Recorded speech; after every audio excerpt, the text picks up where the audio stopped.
And it matters differently as well. I can, at this stage, I can care less in a lot of ways what people think about it. And I'm more focused on the fruit that I'm creating, whether people see it or not. Grabbing all of these different data points and creating something out of all of those things. And I think I follow my curiosity a lot, and I'm very happy doing that, even if it looks completely different to somebody else. But in my career is that as I follow a certain curiosity, that leads me to another curiosity, and I'm able to compound on each one of those things. And so it's led me to what I'm doing now.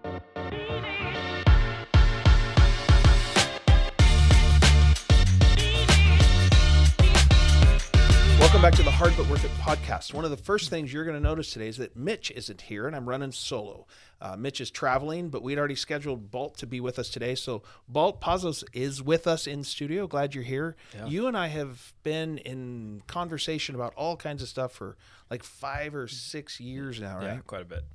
We've had some pretty deep conversations because one of the things that you're going to learn about Balt today is he is a deep thinker. And we're going to see if we can extract some of that today. But we've had a number of really fascinating conversations, and I wanted to bring you on this this podcast because I think some of what you've played with and wrestled with and dialogued about with me over time really fits the themes that we're talking about here. Cool. Before we get into that, though, give us a little context for what you've done so far. Like if you were to just go down your resume, so to speak, what kind of things, because it's a lot. Yeah, I mean, my background, went to school for behavioral psychology and then just got into design, graphic design. Okay, wait.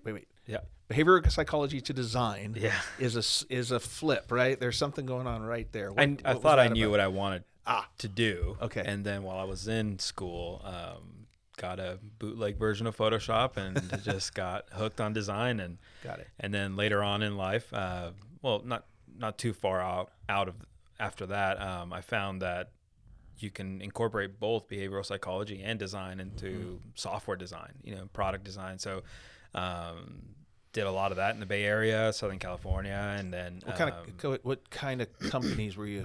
When you say the Bay Area and Southern California, that sounds a lot like Silicon Valley and the whole startup culture of. Yeah. It was, yeah. So got to work with a lot of early stage startups, and then some large organizations as well, like Autodesk, and worked with some big agencies that we got to do a lot of work for, Yahoo and Wells Fargo and VMware, big enterprise clients like that, which is really what opened my eyes to enterprise level user experience design. And from there, being in that environment, got a little bit more involved in the product management kind of scene there, and more technical operations, and started working a lot with engineers and dabbling here and there on a lot of different things, and just got really hooked on what the idea was of building a company around a very simple idea and putting a team around that and making it work, not just from a technical perspective, but from a business model perspective as well. Just making something work was just really intriguing to me. So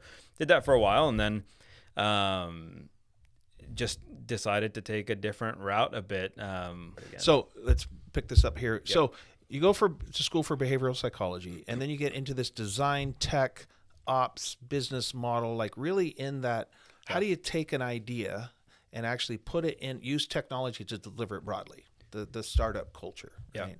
And there's something in that fascinated you, that kept you in it.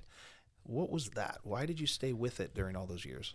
Well, I mean, there was a lot. I love to disrupt things. I like to break things and piece them back together, both from an analog perspective to, software or business model, whatever it may be. And I think that's the part that was really intriguing to me. How can someone have an idea and a group of people rally behind that idea and sometimes create something out of nothing in a way that could completely disrupt an industry?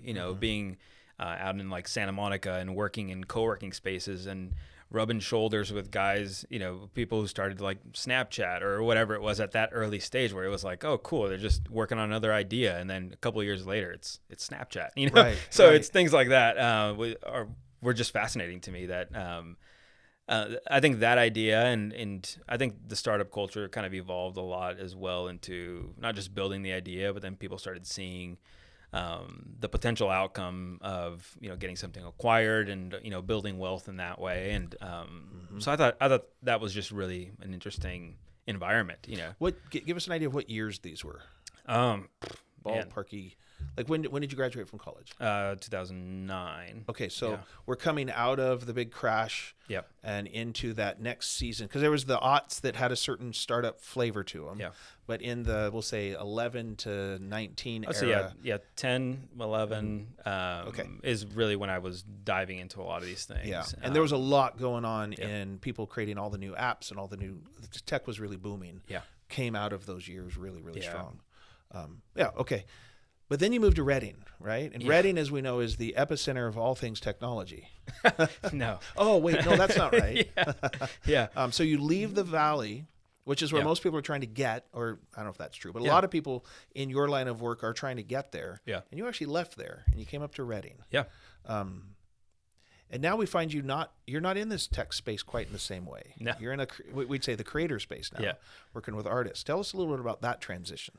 Yeah, so when we moved to Reading, I actually worked remotely for a startup, and I always tell people we got here on a Saturday. By Monday, the founder calls me and says, "Hey, we no longer have funding, so you no longer have a job." I'm like, great, So I worked remotely at that time, and then ended up getting connected at Bethel Media here at Bethel Church, and started helping them out, building out some of the software that they were building, and really helping create teams and build teams around that kind of stuff. And then from there moved over to Bethel Music shortly after. And at Bethel Music, it was something that brought a lot of passions together, the opportunity to create software within something in the music space was really intriguing to me, being a longtime musician myself. And it was just fascinating that this world existed that I had no idea about, which was Christian music and Christian music as a business. And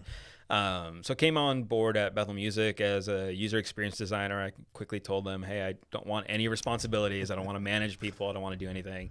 And that only lasted, a couple weeks, and became their director of product design, and then eventually their CTO, and still currently on board at Bethel Music. I now oversee business affairs and rights management. So yeah, big shift for sure. Yeah. What would you say are some of the differences, and what are some of the similarities between working with and for startup founders and working with, artists, musicians, right? I mean, I think that's pretty simple. They're all ideas people, So that's similarity. We're all ideas people, but I think that's the biggest similarity is that, I can work with a founder, and most of the time these founders have co-founders because they don't have certain skill sets, Right. and they need those contributing factors to make the idea successful. And but at the end of the day, the founder who came up with the idea is the visionary. And I would see that all the time. You lose the founder because of the growth of the company. I mean, that hurts. That hurts everything. And I would say the same thing applies in the music industry when you have, especially now where we have an artist as the president over the organization. I think that's probably I find a lot of similarities, that they are very idea driven, vision driven in a lot of different ways. And I think that's where, we get to roll up our sleeves and come alongside them and be that team that is able to allow them or support them to take the idea from 0 to 1 in a sense. Yeah. So what are the differences, or are there differences in your mind? Or do you find the similarities to be more powerful than the differences? Well, I think, I would say that because we're in the Christian music space, there's definitely going to be a lot of differences as opposed to kind of general market. If I was working at a general market label, that's a privately owned company or whatever it may be, but working with a church, with a ministry, with a nonprofit organization, it has its limitations and stuff, and ideas can only go so far, So, right. And there's scale is limited in a lot of different ways as well. So, I think there's a lot of those types of differences for sure. So as you look back across this journey that you've been on, from behavioral psychology through designer to product to business management and working with all that stuff, and then now working with the artists and doing what you're doing now. How Yeah. would you describe the through line through all of that? I think we've talked about this a while ago, but I think if you were to describe me in one word, it'd be designer. Like, at one point in my life that meant graphic designer. At one point it meant software designer. I feel like now I get to design strategic models or business models or whatever that may be. And I find the same excitement in the space, so it's always with that design mindset, for sure. And what does design mean? I mean, to me, Yeah. think about it as like an architect looking at a home that they're looking to design with the client. The architect is really there to help the client understand why certain things should be a certain way and how those things, you might see specific types of wood that patina a certain way. And so they're advising the client in that way, So I find myself in a very similar position even today where even as a product designer, I would advise the founders or the product manager or the engineering lead, whoever it was, on, hey, if we do this, this is what it's going to affect, and all of that stuff. So now I find myself doing a lot of the similar things. It seems like to my ears, that sounds like someone who can not only see the whole picture, but also see it over time. Something like that? Yeah, I care a lot about longevity. I care a lot about, what the work I'm doing today, what that's going to look like in 5 to 10, 15 years. So yeah, I think that's always my perspective. So along the way, you made a comment, I don't want any responsibility, and I don't want to lead any people, and that didn't last. And now you have I would say you have a ton of responsibility, and have led a lot of people. Yeah. What happened between the Balt that didn't want to lead a bunch of people and the Balt that now is leading people? I would say they're still very similar. And I would say that, I went from transitions in different positions where, I was overseeing 12, 14 directors at one time to I oversee 2 very high level executives today, and I'm very happy with that because they're high level executives, and so I get to think very strategically with my other co-leader as well. There's 2 of us that co-lead the majority of the day-to-day operations for the company, and so we get to really focus on the strategic direction of the organization. My areas of focus are, different than his, and we just get to collaborate in that way. And then with our president's vision as well, like we really get to lean into a lot of that. So, but to answer your question, I think there's not a lot of difference in the Balt that said that didn't want to lead people to the Balt today. I found the type of people that I want to lead, and I've kind of sat in that seat of, it's not that I'm against leading people or that I don't like it. It was just at that point in my life, I was just exhausted, and just having come from the startup world, going through a lot of personal things as well, and which is why we ended up moving to Reading in the first place. So I just needed space. I needed space more than anything, and I needed to not necessarily worry about how everyone else is doing. I needed to worry about how I'm doing. Yeah, I get that. Yeah, that's awesome. We've dialogued a little bit about your leadership style and kind of how you've described that, and you use this idea of compounding interest. Yeah, which I actually find that to be a pretty compelling idea. And a lot of what we think about when we think about leaders is they are inspirational in the moment. They rally the troops. They galvanize around something. Yeah. They're that person that takes the stage and pulls the team into the next level, or that kind of. A lot of times we think about leaders being confident, assertive, and usually pretty charming. Yeah. Right. And tall. Yeah. It's that. And if they're good looking, that's even better. Yeah, and, I'm limited on that list. Yeah.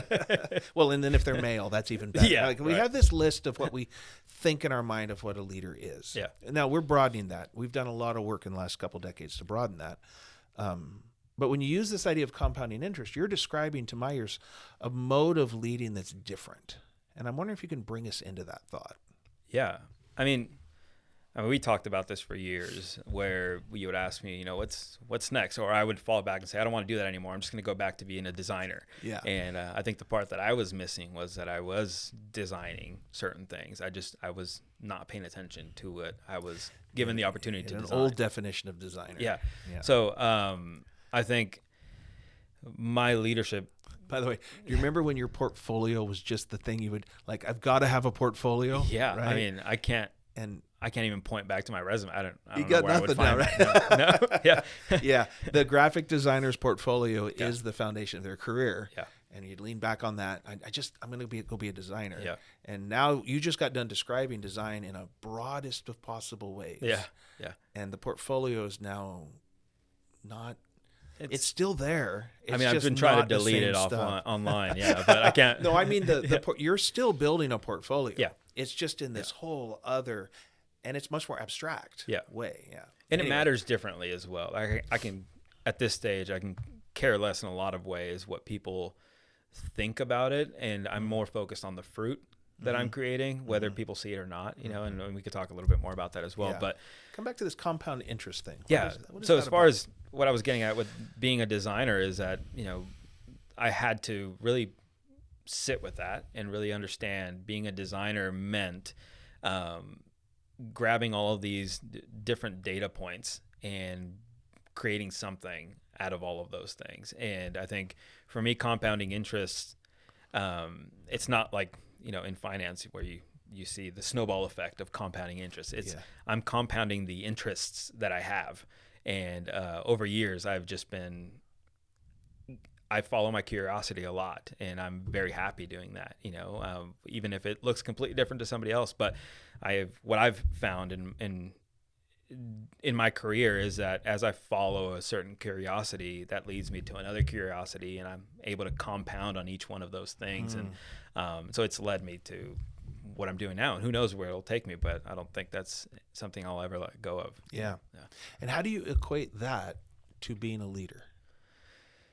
I think the biggest piece is I'm not thinking about it in a sense of like, hey, if you're my direct report and we have a one-on-one, it's like, okay, great, I did great with Kirk, so that just compounds my credibility.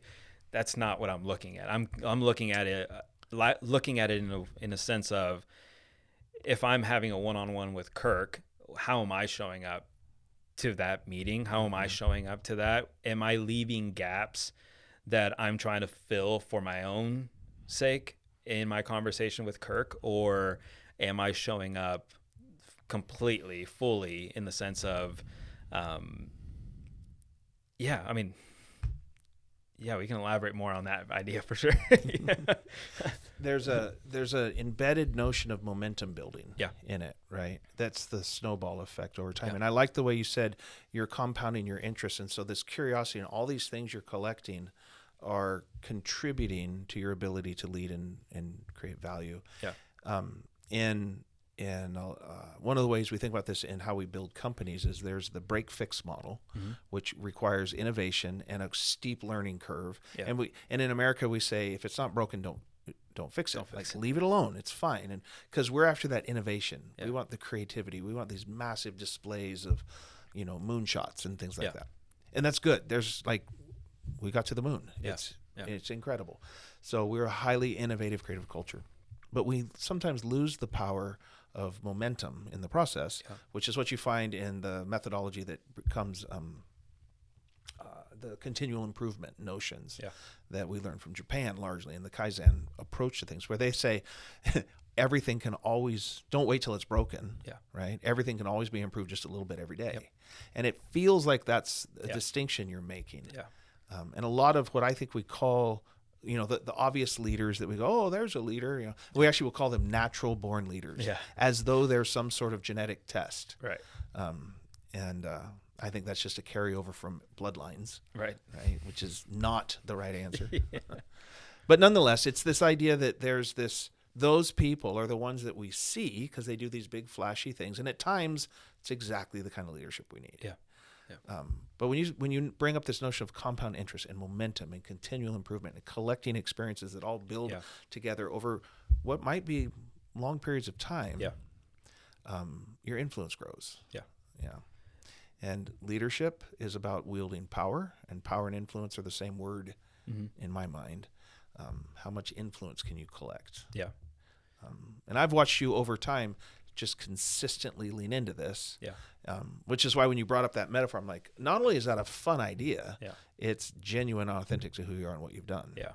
I find myself oddly reflecting on those thoughts, every night where what did I improve today, or what did I do better, and consistently finding that even on a behavioral level for myself, trying to make sure that I'm improving something every single day. And it's not super intentional where I'm like, I have to improve my health or my physical fitness. It's not like that. It's just, I ask myself the question, what did I improve? Whatever it may have been, did I read more, or did I talk to my kids in a more attentive way today? Did I give, my wife more space or more time to be able to connect with me, or whatever it is, So even when I'm looking at operationally a company, if I'm working with a founder and I'm paying attention to a similar point of view, I'm really trying to pay attention to, okay, if at least for me, the goal is to take this company from, point A to point B, still leaving C, D, and E, for us to do collectively. But I need to make sure I'm seeing it go from point A to point B. So in order for me to do that, it's going to take some time, because that's a pretty big gap for me, at least the way I set it up, right? But I need to make sure that every single day that we're making an incremental improvement or adjustment that's going to allow us to get to point B at some point, So, and it's behaviorally for me, it's compounding all of my personal interests, whatever it may be. But on a day-to-day basis, the way I approach the work that I do is in the very, very similar way, where, it's consistently got to continue to improve. Click, click, click, click, click. Yeah. And I think that's one of the reasons why I feel like I did pretty well in the tech space, is because it was a lean startup model. It was, break it till you make it kind of thing, and continue to iterate on it on a day-to-day basis. And from a product perspective, that just fueled me even more, just because that's what I enjoy, If you were to bring this down practically to somebody, and you were trying to teach somebody this mode of leadership, where would you ask them to start? Yeah, I mean, I've met people. I'm very introverted.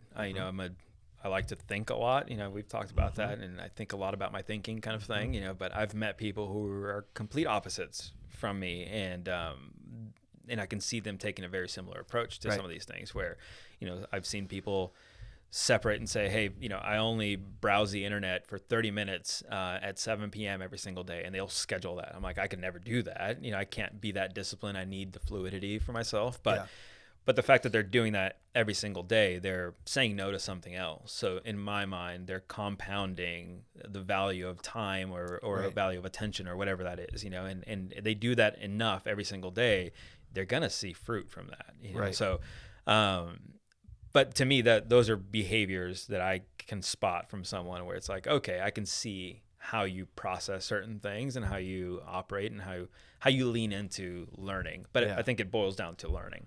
Okay. I think learning is probably one of the biggest attributes that leads to this type of thing. And by learning, you're constantly bringing in new ways of thinking. Yeah, right? like new ways of seeing the world. It's not relearning the same thing you've always learned. Yeah, I mean, we've talked about the idea of like, and you might think otherwise, but I don't feel like I overthink things, right? But I feel like I think about things. I think about my thinking quite a bit. And we talked about this idea of like, if I have this idea that I'm processing or a problem that I'm analyzing, I like to sit with it. I don't wonder about it. I'm more looking at it from every single perspective, almost without judgment, and really trying to analyze the data points of what makes this thing up. Where did this come from? How did it get there? If it were to break, what would it take to put it back together? And how can it be better, and all of those types of things. So I just sit with that, and most of the time it's just me who knows that information, and a lot of those conversations just never even get out if I don't see any value for it, or maybe I've analyzed it enough that I'll bring it to the table with a lot of other people and a lot of other leaders, and I could just throw it at the table and say, hey guys, this is what I have. This is where I've gotten it down to. And now let's tear it apart, but I can feel confident that I can have a conversation about it now because I've been able to sit with it for enough time, This is actually for Icons, one of our core values is it's metacognition is the word we use. And it's the idea that we have thoughts about our thoughts and feelings about our feelings. Yeah. And it's this is what this is. And a lot of people, it shows up in their language. It's a past tense use. They'll say, I had a thought. Yeah. And that's exactly right. You already had the thought. Yeah. This is not a new thought. You are not thinking. You already had this thought. Yeah. And it just occurred to you that you had one. And so Right. you offered it. Yeah. And that doesn't make that thought bad, but it's not thinking. Yeah. Thinking is having a thought about a thought. Yeah. Right. Which is actually harder than most of us think. Yeah. So this is one of the core values, because it's for the reasons you described, is the ability to expand the way you see the world increases our ability to influence the world as it is. Yeah. And if I get myself stuck in one point of view, all other views of the world are now not within my domain. Yeah.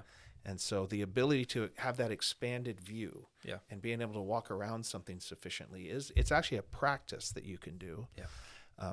And I think that's what thinking is. And I hate it when people make the distinction between thinking and feeling. Yeah. Pull those two things apart. That in some circles you hear them, people think that you make all the adjustments in your heart, not in your head. Yeah. And then they'll say the longest road in the world is from your head to your heart. Yeah. And I'm like, if that's true, then the longest road in the world is also from your heart to your head. Right. And Yeah. I know a lot of people who have all the feels, but they don't think. Yeah. Yeah. And it's the integration of the two that's what I mean by think, to actually be, and we might call that seeing, to be able to integrate your mind, your heart, and your gut in a way that causes you to be able to see better, I think is an unfair competitive advantage for leaders. Yeah. So metacognition becomes a core value for us, because I think it's this heightened capacity to see reality as it is. Yeah. How does that idea land in your thinking or in your world? I mean, it's one of those things where I feel like that comes easy to me in a lot of different ways. So how would you teach it? But that's the challenge. Right. Right. The challenge is the fact that Wait a minute. Has it always come easy to you? I think so. Okay. I mean, I think so. And maybe I'm, So we're talking about personality preferences now. Yeah. Okay. Yeah. So I'm not talking about the part that comes easy. That it's like a 7-foot person saying dunking is easy. Yeah. Okay, but you still have to learn how to jump. Yeah. You still need core strength and all that stuff. There's a transferable wisdom of how to dunk the ball, because it turns out 6-foot people can do it too. Yeah. Right. So you might have a starting advantage here, but there's something about that is transferable. Yeah, for sure. Right. Yeah. How would you teach someone, or how would you encourage someone in this? Yeah. I'm still on it. I want to know how. Yeah. I mean, I want you to think about that. I mean, I love this idea, but I'll first touch on what makes it challenging for me. Like for me, that idea comes easy because it's the way I think. It's the way I feel like I'm wired.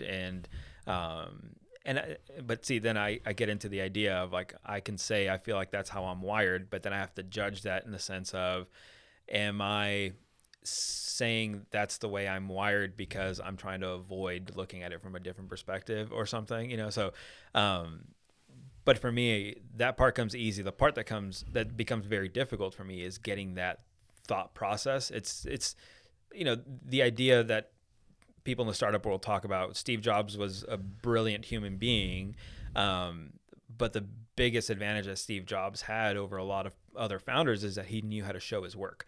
Even if it was him sitting in a conference room on a whiteboard by himself for 2 days, he would write everything up, and then he'd bring in the right people, and then he'd be able to give them the big idea, but also walk them through the process of how he got there. Right. That part's difficult for me because my whiteboard isn't here. So it's really difficult to show my work in the sense of being able to walk you from point A to point B of how I actually got there. So I think that part is what adds a lot of complexity for me. Yeah. I think I have a similar struggle in that. But I would say when I walk around that idea, what I would say is, if you can't show your work's not done. Yeah. Right. If you can have a thought, but you can't speak a thought, you haven't had the thought yet. You haven't done it. You should have more work to do, because things in our mind often seem a lot smarter than when we start to get them out. Right. But then when you have a thought that you can talk about, that's an improved thought. Yeah. But if you can't write about it, it's not a clear thought yet. Yeah. And there's stages to this process. Yeah. But then there's also the part of the incomplete thought is usually what I'm after. What do you mean by that? Like, I'm not after a complete thought in my own mind without it being an iterative process. I iterate to a certain extent in my own mind, but I know that the thought that I'm bringing out is an incomplete thought. Right. Maybe I've thought through it and I could articulate it, but to me, I'm bringing it out in the sense of it's still an incomplete thought. But you can put it on the table and people can now contribute to it and play with it, Yeah. or it can have impact on the conversation. Right. Yeah. Yeah. Well, all the great thoughts are incomplete thoughts. Yeah. Right. It's like people who are pursuing the answer. I'm like, no. You got to ask the right questions. Right. The best questions have no final answer. Yeah. In the same way. All right. So you're able to do this thing we call metacognition. You're able to do this thing of sitting with yourself and thinking, and then being disruptive and iterating both internally and externally. You've also used this idea of this guy in the corner. Yeah. Right. Another part of your story is wrestling through this guy in the corner. First of all, tell us what was the guy in the corner in the early stages? What was the hard part of that? Yeah. I mean, there's a lot of times where there have been a lot of times where I join a startup, for example, and I was just a designer, and it was just a designer, right? Yeah, just it's more of the entry level role in that space. What in the particular types of companies I was working for, but I would be brought into a product briefing or a meeting with the CEO or whatever it was, and most of the time I didn't have anything to say, and or maybe I did, but I didn't say it or whatever it was. But I always ask myself the question of like, why am I in this room? You know, this is like my boss and my boss's boss meeting with the CEO, you know, like, why am I being brought into this room? And as I ended up in more and more of these rooms, I found myself having almost a perspective thought of what they were actually talking about. And I would just interject just one idea or one thought or something that it took me a while to notice that sometimes that single thought would shift the entire conversation and we'd end up talking about something completely different. And then I'd end up being the guy whiteboarding, where we go next.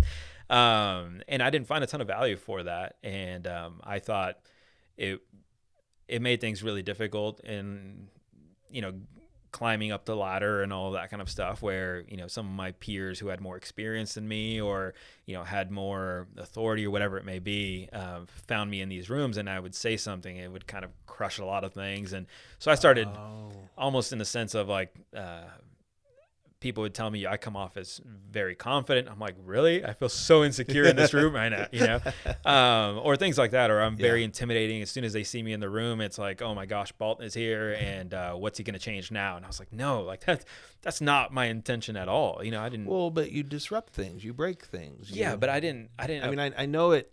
I know you. The very words that mean positive over here began to be something negative over there, right? Yeah.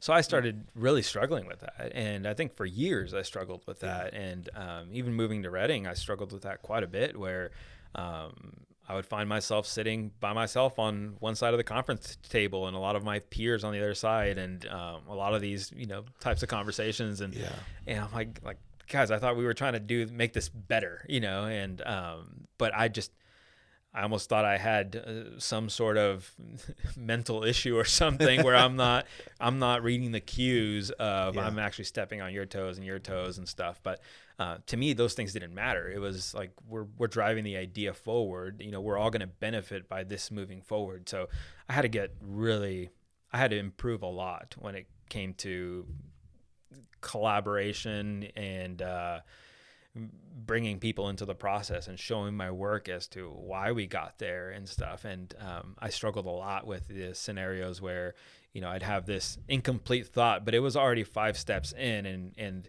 by me bringing it to the table, we were going to take it 5 steps further. But then, certain people in the room would want to take it 5 steps back. I'm like, no, we've already done that. Let's move forward, Right. Those are the points of struggle that I found myself in. Yeah. How did you reframe that? What did you discover as you processed? Yeah, I mean, first I found out about this guy named Bill Campbell. Bill Campbell was he was an executive coach. A few years ago, the book came out called The $1 Trillion Coach, and you bought me a copy. I did. I got you a copy. It. Yeah, and I didn't realize how much of an influence Bill was, even prior to him passing away and all of that. But he's one of those guys where you wouldn't see a lot of videos from him talking about leadership or anything online. Like it was completely Until he died, you couldn't find you couldn't any. find very many. Yeah. So it was like I went looking before you gave me the book. I knew who he was because I found a blog on him one day. Yep. And I read it, and then I went looking, and there's nothing out there. Yeah. And then that blog went away. Yeah. Yeah. And then this book comes out, and it's like I was able to really understand that there was value in being that odd guy in the corner of the room, So I had to really start paying attention to the value that I was creating in the room. And sometimes it wasn't a single thing, but just the fact that I was in the room, I found actually that even for the founder or the senior executive that I was a part of, whose team I was a part of, they ended up finding, I could feel they found comfort in me being in the room. If they needed to ask me something, they knew I was there to be able to ask me something. Or if I saw something completely out of line, I would, say something about it. Not that I was right, but it just at least offered an additional perspective, you know? So, started really leaning into what that actually means. And now I enjoy being the guy in the corner, that's the only position I want. And, I've never cared about being the guy. In fact, I've just always, my name alone means protector of the king. And I just find myself always supporting. That's just my biggest desire, is seeing a founder, a leader, whoever it is, who I find inspirational, who I find is putting their hand to inspiring work or something that motivates me. Like I want to come behind them and really push them forward in any possible way I can. This discovery of the thing you've always done, right? It's this intrinsic thing. You always found yourself in this position, and now you're crafting it. You're becoming a craftsman of yourself, so to speak. And now we could call this actually your that's what we do in Icon. We call this your value creation mechanism. It is the thing through which you create value. Now you're not just the guy in the corner anymore. I still tried to be. But no. I'm going to take away the word just. Yeah. You're the guy we want in the corner. You're the guy that's in my corner. You're right.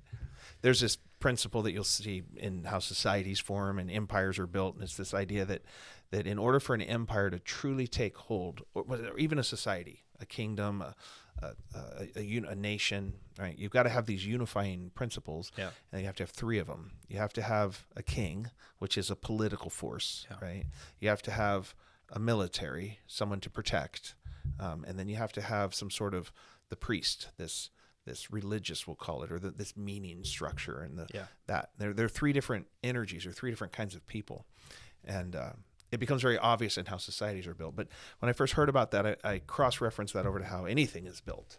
And you can actually start to talk about people in these different roles, and some people can carry different ones at different times. That's fine, but it's interesting to start thinking about ourselves and how we lead and how we engage in team building and all that stuff. Are we the king? Are we the general, or are we the priest? And sometimes we can call it the wizard. Right? And I hear you describing yourself in that wizard role. Gandalf, we say about Gandalf, Gandalf says a wizard is never late, nor is he early. He just arrives, right? That kind of. We're never quite sure what they're doing. But man, when they do something, it makes a difference. And I struggle a lot with the idea of I think about it as like the sage, or something like that. But I struggle with when people say, that person has a gift of wisdom or something like that. And I can see that being true, and that might be the case, but I would never say that about myself. Well, and the challenge with words like sage and wisdom is those things do take time. You don't get to claim those in your 20s or 30s, we'll say. But you don't get to be the king either. A lot of these roles, to truly live into them, takes decades. But you can also sort of see where people are going, what track they're on, so to speak. And again, these are roles that you don't have to necessarily claim. That title isn't the most important part. It's, are you doing it? Are you living into this? And do you understand what role, what path you're on? And so when you get in a room, you see power struggles amongst people who are both trying to be kings. It's like, well, we got two kings. We're going to have to let them duke it out at some level. But when a wizard tries to take the role of a king, it's like, whoa, buddy. But it's still, at the same time, it's like, one of the things I still struggle with today Yeah. is not everybody values that role. Right. Not everybody values that role, and I don't think it's think the that's lack true. of value for the role itself. I think it's a lack of understanding, and I feel like there's a lot of kings that come into the scenario where they're like, "Oh, that's another king," and we got to confront that. And it's like, no, you don't understand. You are the king, and I'm here to support you, kind of thing, But that happens through leadership transitions, and all that kind of stuff. Like I said, I've been with Bethel Music for quite some time, and there's been a lot of leadership that has come through, and I find the same struggle or clashing or whatever you want to call it at the beginning until I do something where they see that it's in their best interest for the overall. It's not a threat. It's not a threat. I'm not here. Yeah, I don't want to be the guy. Like, please. Yeah. Yeah. It is a very influential role, and the other folks in the mix, we have to learn how to collaborate. And I agree with you. It's one of the ones that is the least misunderstood, because the rock stars and heroes and the people we platform and the people, all the podcasts, well, not all, but all but this one. Yeah. It's the king that's on the podcast, or the general. Yeah. Right. They went to war. They won the war. They did the thing. Yeah. Yeah. I want to take this now in what might feel like a different direction, but I think it applies to everything we've been talking about. And I want to put it in this context. I'm not sure you're going to accept this context, but we've talked about Web 1.0 and Web 2.0. Yeah. And then when blockchain started to rumble around, we started to talk about this Web 3.0 thing, right? Which felt, well, now I'd say we were a little bit hasty, but we've been hasty many times. But we do know that there is something changing. Like the tech ecosystem is changing. When someone's pitching me a new app, I'm like, I think that ship is okay. This one, okay, fine, right? Yeah. But it's not as interesting as it was because there's something else emerging. There's societal changes continue to go on. We are living through more turbulent change, right? So this notion, and I'm just going to use the frame 3.0 for lack of a better frame. I don't know what else to call it, but I still don't know that we know what it is or what's happening. But there is something going on, and you're playing with that in some various ways. When I asked you earlier, we were talking about metacognition, I said, what big thought are you walking around today? I wondered if you'd share some of that with us. Where's your wizardry and this deep thinking, and what are you thinking about deeply today? Chris Dixon's a partner at Andreessen Horowitz, which is a very large venture capitalist firm. And Chris Dixon talks about this idea of Web 1, 2, and 3, and Web 1 being the democratization of information. So prior to the web, you can only get news from a newspaper stand. Yeah, you had to go through it was very limited gatekeepers. You had to go through them, and they had a lot of power. Control, And then he talks about Web 2, which was a democratization of publishing of information, which is the era of Twitter and Facebook and all of these other types of applications where the power of publishing information was now in our hands. We can each one of us can publish something individually, and it was available for everyone to see. Yeah, so they give us platforms to operate on instead of just these random. Yeah. Okay. And really, Web 3, the way he talks about it is, Web 3 is the democratization of ownership on the internet, and that's just such an interesting idea, because when we're talking about ownership on the internet, we're really talking about the creator economy and what that idea is. And I mean, you have a podcast, you're part of the creator economy. Right. You're a freelancer, you're part of the creator economy. You're publishing a blog, you're a part of the creator economy. So I just have some, very outlandish thoughts about what the creator economy is going to be evolved So let's pause right right there for a second and say that what I hear you saying is that there is a way in which the economy itself is changing, and the way value is being created is changing, and the product mix, so to speak, is changing into this thing you're calling the creator economy, where anyone can get involved. So the barriers to entry are incredibly low. Right. But they have to be creating something and then publishing it and put it in front of consumers, and that is something you now own. Well, and he's saying that's. Well, we could take a step back from that. Well, great. The creator economy has been around for a long time. I'm more talking about the ownership economy, which is, in my mind, the evolution of the creator economy. Okay, so we've had creators. I mean, Elvis was a creator. He just, the general owned it all, so to speak, right? Exactly. That sort of framework. Okay, so now what we're talking about is our ability to create. Humans are naturally creative. The unstifled human will create. Yeah. Okay, but who owns it? is the question. And in the old economies, you had to go through these mechanisms, Yeah. and you would lose vast amounts of the ownership, maybe even all of it. Yeah.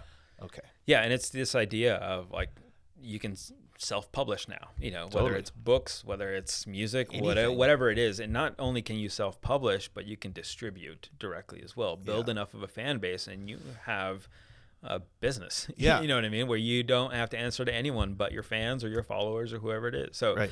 I think that's the idea that's most intriguing to me in this season, if you will. But coming from the startup world where you can get ownership in a startup, a very, very tiny amount of equity, and it would only kick in at a certain time after you're with the company 2, 3, 4 years. You know what I mean?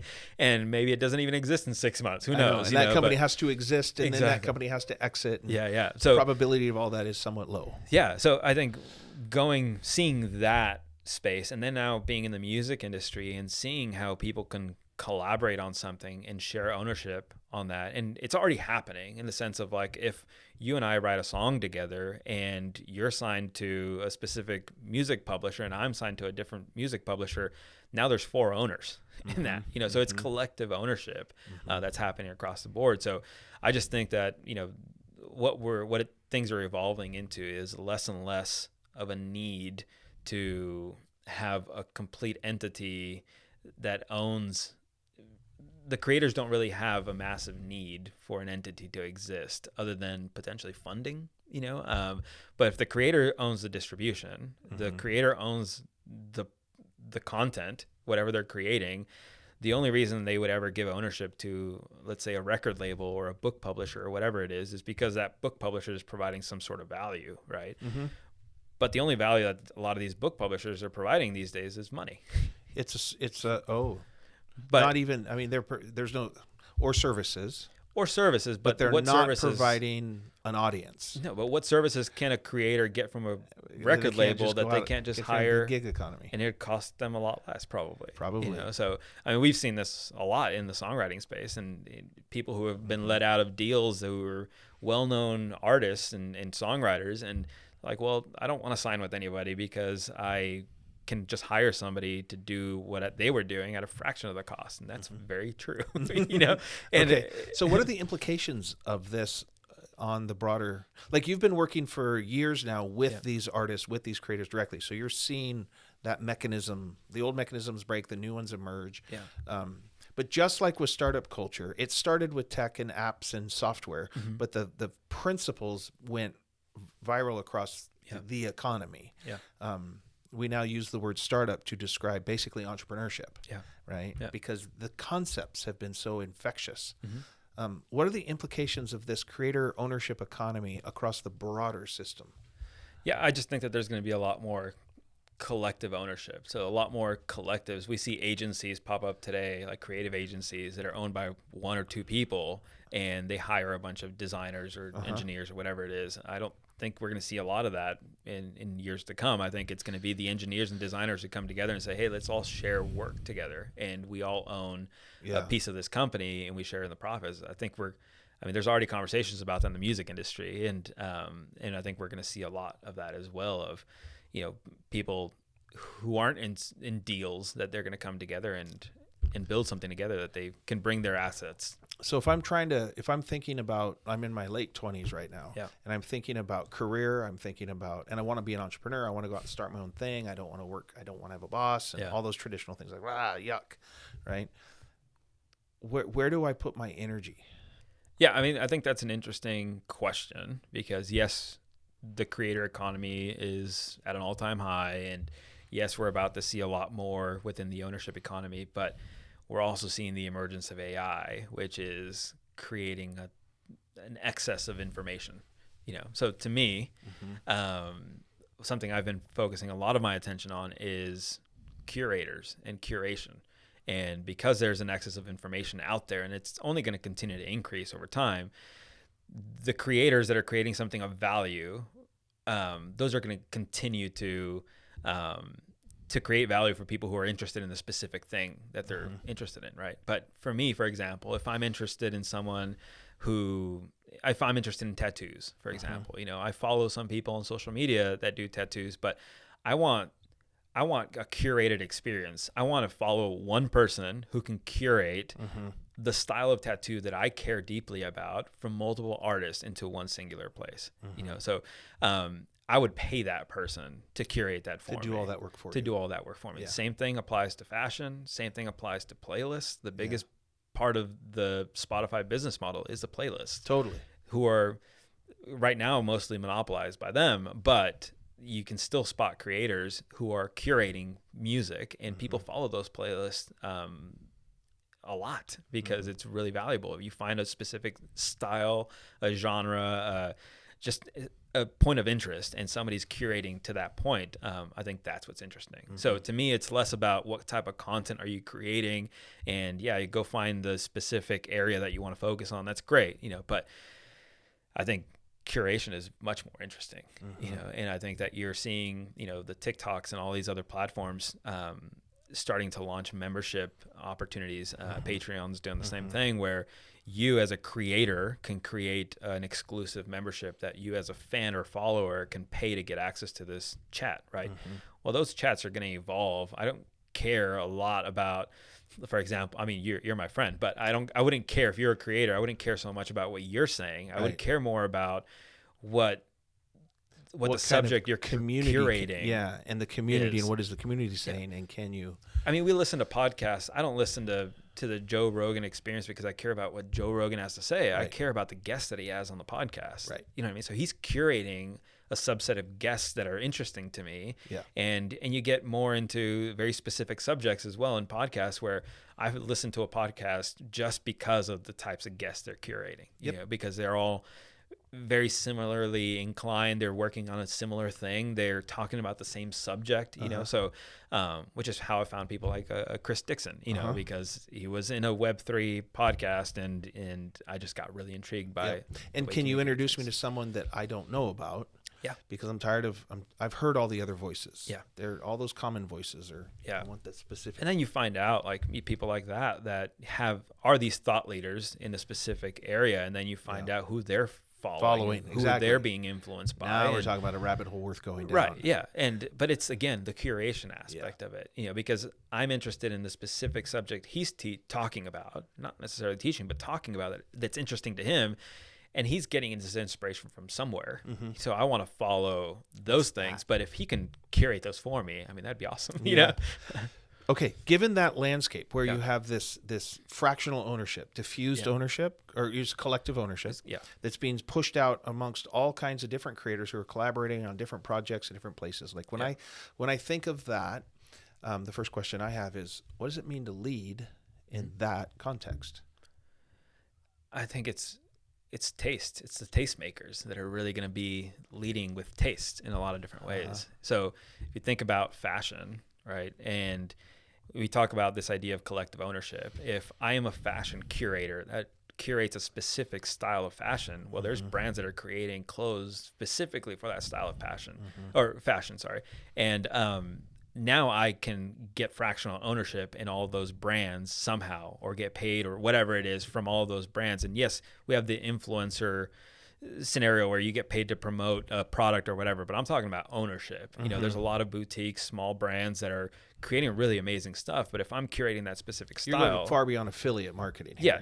Far beyond that. It's I become a tastemaker for this specific brand, not just a spokesperson. I'm a tastemaker curator because they're gaining inspiration from me. I'm bringing traffic to them, you know, so it is very similar to what we've seen the influencer world become, you know, over time. But again, it's a lot of information, you know, and it's about the person. Well, I'm not interested in the person. I'm interested in what they're curating for me. You know what I mean? So, but if you think about, which is the opposite of the influencer, is about the celebrity who then sells their celebrity to endorse things. But the connection between their celebrity and the endorsement, or their value add to the endorsement or the product, isn't anything other than their celebrity. Right.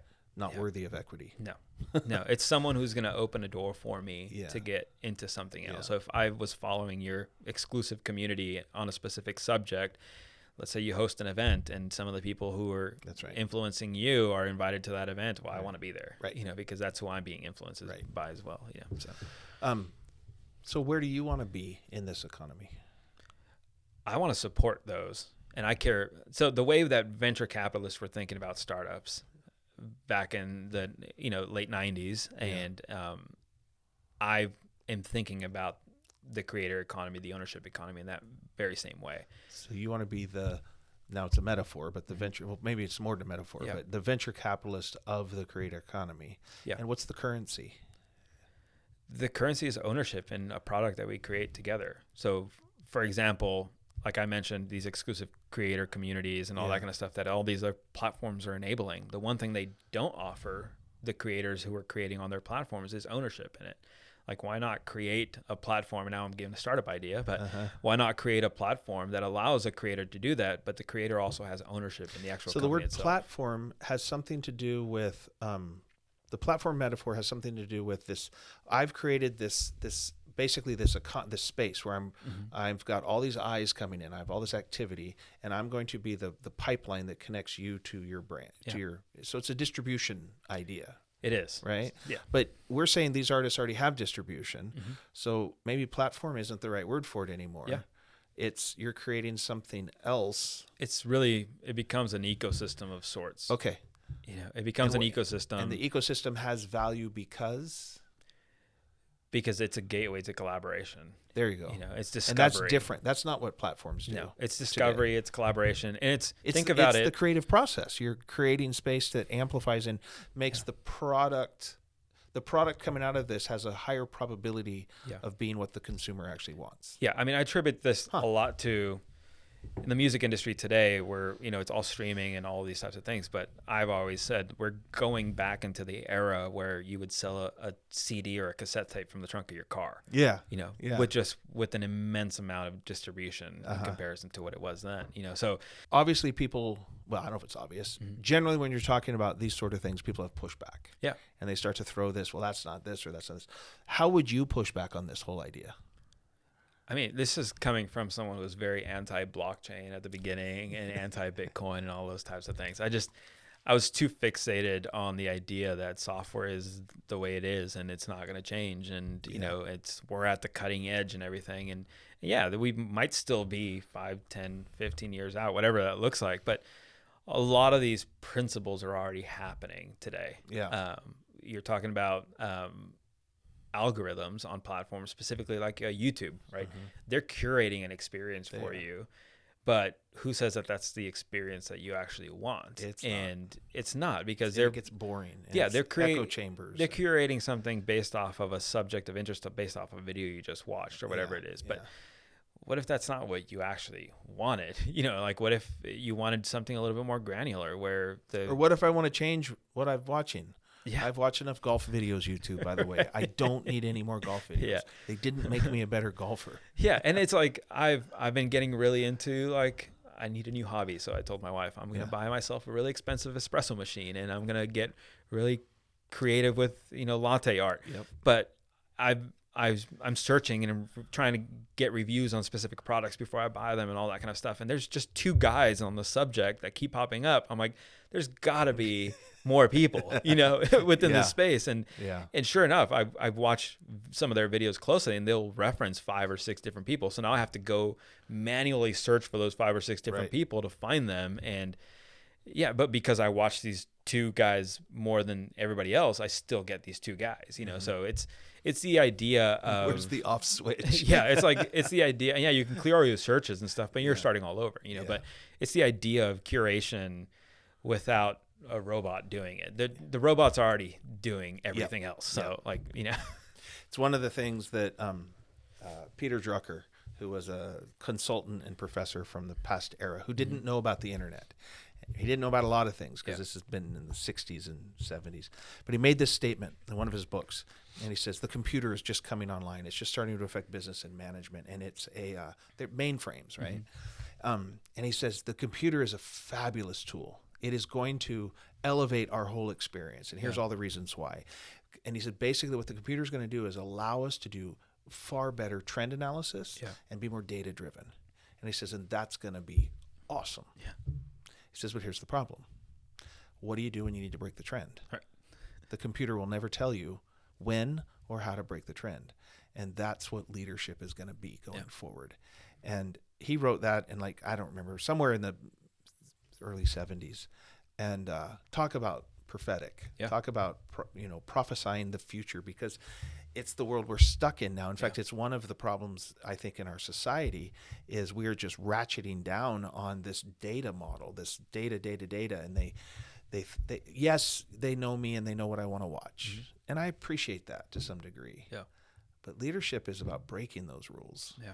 And that's the hard part. Yep. And it's honestly where all the risk is too.